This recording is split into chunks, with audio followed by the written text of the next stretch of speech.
Magandang hapon po mga kapatid, mga kaibigan, kakilala at sa mga viewers ko at sa mga followers.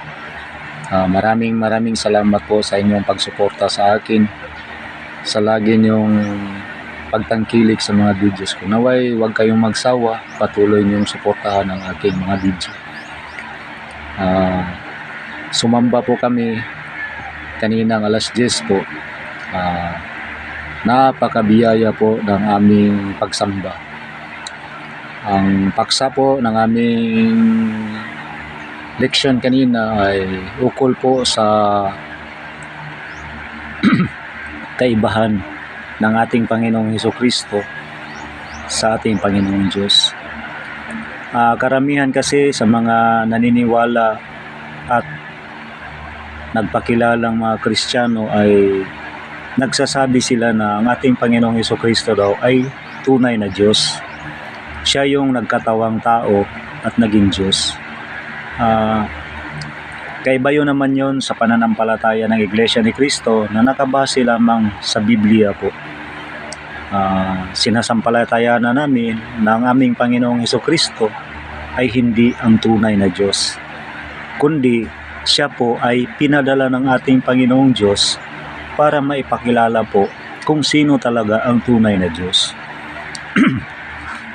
Kaya nagsishare po kami bilang mga kaanib sa Iglesia ni Cristo, nagsishare po kami ng aming pananampalataya na nakabase lamang sa Biblia. Yung sinasampalatayanan kasi ng mga unang tao,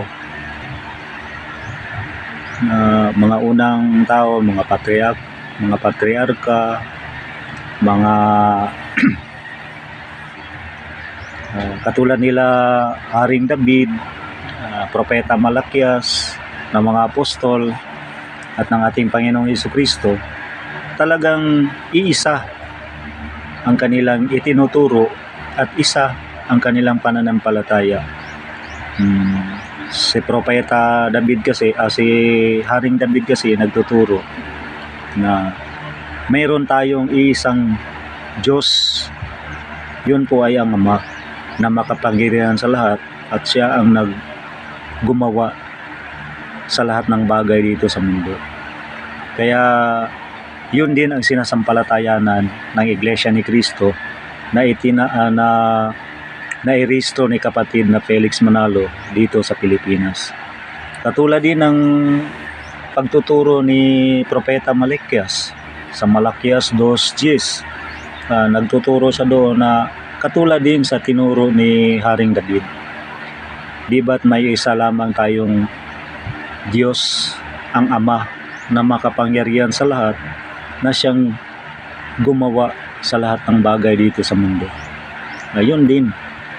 Kaya pag dito naman tayo sa mga apostol, itinuro din ng mga apostol kung sino talaga ang tunay na Diyos.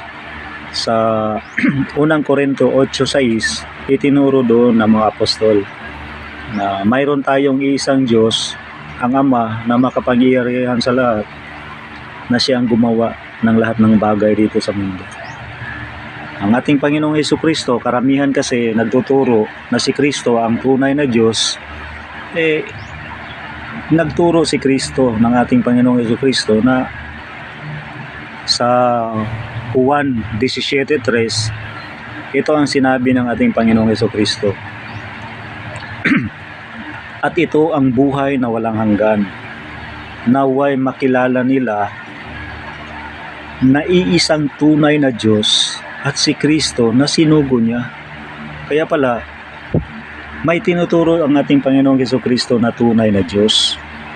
Ito po ay, kung babasahin natin sa Juan 17:1, ang Ama ang tinuturo ng ating Panginoong Hesukristo, ang nag-iisang tunay na Diyos.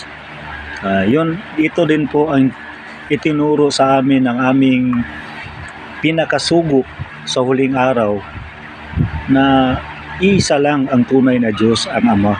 Katulad ng paniniwala ng mga propeta, katulad ni Haring David, ni Propeta Malakias, ng mga apostol, at ng ating Panginoong Jesucristo. Kaya sa mga followers ko, sa mga viewers ko na hindi pa kaanib sa Iglesia ni Cristo, naway bigyan ninyo ng konting pagpapahalaga at magsuri kayo sa aral ng Iglesia ni Cristo na ito'y panay lamang nakasulat at nakabatay sa Biblia po. Kung ano man yung mga tanong nyo, pwede kayong magsuri, pwede kayong lumapit sa mga kapatid namin kung saan man kayo nakatira. Alam namin meron din kayong makakilala, kapitbahay ng mga kapatid. Pwede kayong humingi po ng advice kung paano magsuri sa Iglesia ni Cristo. Kasi ang Iglesia ni Cristo, sinasampalataya na ng Iglesia ni Cristo na ang Iglesia ni Cristo lamang ang tanging ililigtas ng ating Panginoong Jesucristo na nakasulat po sa Biblia.